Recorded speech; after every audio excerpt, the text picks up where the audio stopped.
This month, Longmont has begun replacing some of its electric meters with smart meters. And smart meters, for some reason, cause a lot of controversy, but they're really necessary given the changes that we're going through on this planet in this climate. And the reason we need smart meters is so that we can make the adjustment without hurting people, so we can keep our energy system reliable, and so that we can give you a level of service that you've never had before. The first thing that happens is that we transition to renewable energy and stop burning fossil fuels, and nothing bad happens in the process. Your electric bills don't skyrocket, although they're not going to fall for a while. Your service doesn't become less reliable. All kinds of things affect how much we can generate energy from the sun and wind. That it's harder to control and harder to manage than generating energy from coal. But the trouble with generating energy from coal is that it's really expensive. It puts greenhouse gases and other noxious gases into the air, as well as nasty particles. And because the planet is warming and we're having forest fires and stuff, there's already too many nasty particles. So we don't need to add to that by burning coal either way. I want everybody to know how important the energy transition is. I worked in this industry in the private sector for many years. I have patents in the techniques that the smart meters use now. I am telling you, I've been living and breathing this transition for much longer than I've been on the city council. In the 1940s and 50s, when this was all designed, or even earlier, electricity wasn't considered essential. It was considered a modern convenience. But today it's a necessity. And that means that everybody is tremendously inconvenienced or even in danger if the electric grid doesn't work and doesn't deliver power to your house. Here in Longmont, we are really blessed because our power almost never goes out.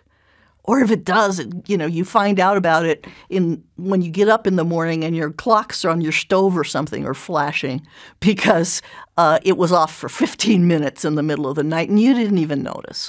But the grid was designed to operate until failure. It wasn't instrumented.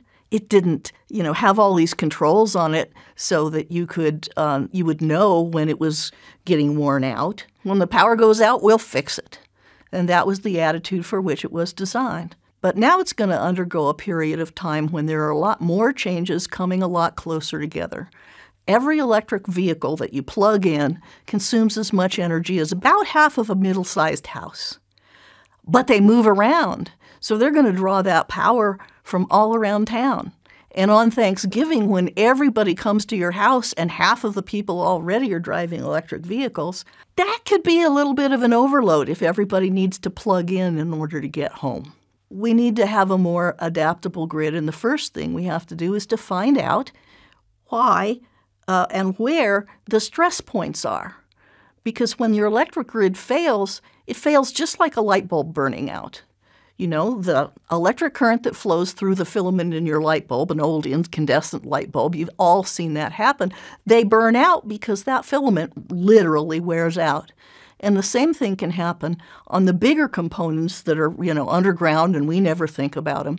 But they can get overstressed when they are overloaded or when change happens too much, when they have to adapt.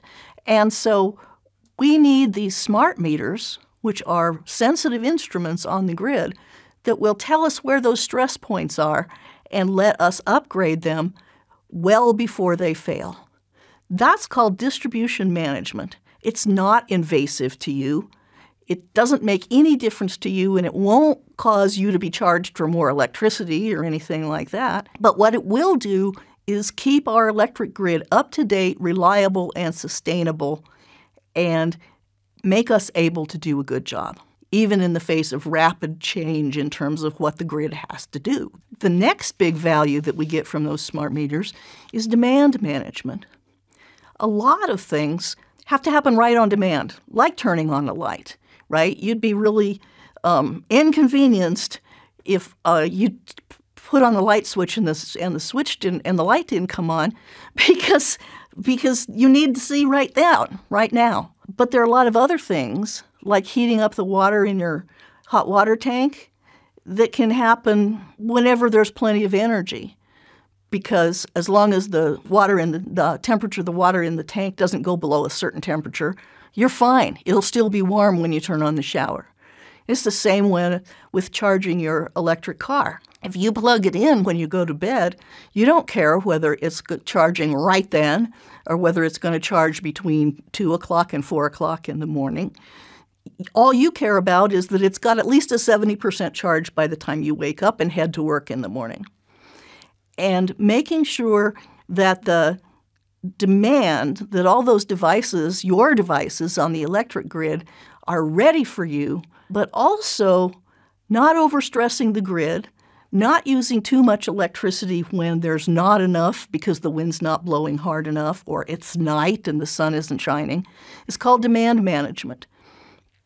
And having the meter be smart is one of the tools that we use to let your electric company do demand management, both by predicting what the behavior is going to be based on past experience with your house and everybody else's house, by exercising a certain amount of control in terms of playing around robin with the different devices that are on the grid, for example. That's demand management. It keeps us from having to generate too much electricity. It keeps us from having to back up our renewable generation sources with generators that use natural gas or coal. Bad. That in turn keeps our prices low. So that's demand management, and it's really important. And by the way, it doesn't invade your privacy.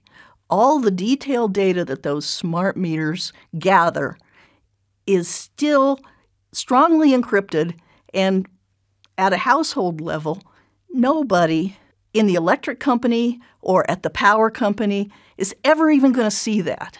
All they do is see it lumped together by a neighborhood or a block or, which transformer you're on, which is 7 or 8 houses. But they never know when you're running your dryer. They don't have to know that. Nobody is ever going to control the way you use your electricity. Nobody's ever going to say, no, you can't do this right now. But we can give you a discount if you say, yeah, this is my policy. I want you to make sure that at 8 o'clock in the morning, if my EV is plugged in, I want to make sure it's at least at 60% charge. But what you do with my EV battery in the middle of the night, I don't care as long as you meet my policy. Then you can have a discount. Same thing if you say, I've got an air conditioner and it runs all day off and on because I've got a thermostat in my house, but I'm not going to get there until 5:30 because that's when I get off work. I want my house to be below 74 degrees Fahrenheit when I get home from work, but you can let it get hotter than that as long as it's at a nice, 72 to 75 when I walk in the door, so I'm not miserable. Your air conditioner is spreading our demand for electricity around and saving everybody money because the power company that delivers the energy is charging us a surcharge if they have to burn coal to meet the demand. They'd rather use wind and solar because, you know what, there's no fuel cost. There are a lot of other smaller consumer benefits than that. It can help you with your budget. You can get 3/4 of the way through the month and get an alert on your phone that says, you budgeted $75 for your electric bill this month and you're already at $60. Maybe you should, change some of your thermostat settings or something to try to get to the end of the month inside budget. That's not control unless you want it to be. And there's nobody saying you have to subscribe to that service. The city is not going to control what you do. You can use the services from the city as much or as little as you like, and you can pay more or less depending on how much you consume. But that's always been true. The meter is not going to make your bill higher. Yes, we are investing in all kinds of infrastructure to use renewable energy instead of using fossil fuels. There have always been capital costs affecting your bill. When the price of coal or natural gas goes up, your bill goes up as a consequence of that. And what's being predicted now from our power company, Platte River Power Authority, is that for the next 10 years, we're going to have about a 5% increase in energy costs each year because we're making an investment in renewable energy, and it's a capital investment that has to be amortized. But the real news is that after that 9-year period is over, that rate of increase drops to almost zero because the capital investment is there and the fuel is free, which has never been true before. And so the only thing you're paying for is the maintenance of all of this infrastructure that it takes to use renewable energy. So it's not invading your privacy, it's not stealing money from you, and it's going to make your life better. And you don't have to change anything unless you want to. Later, I'll be able to tell you about the new services, but that's another story because for right now, all we need to know is it's not going to change your life, it's not going to invade your privacy, and it's not going to cost you an arm and a leg. They're okay.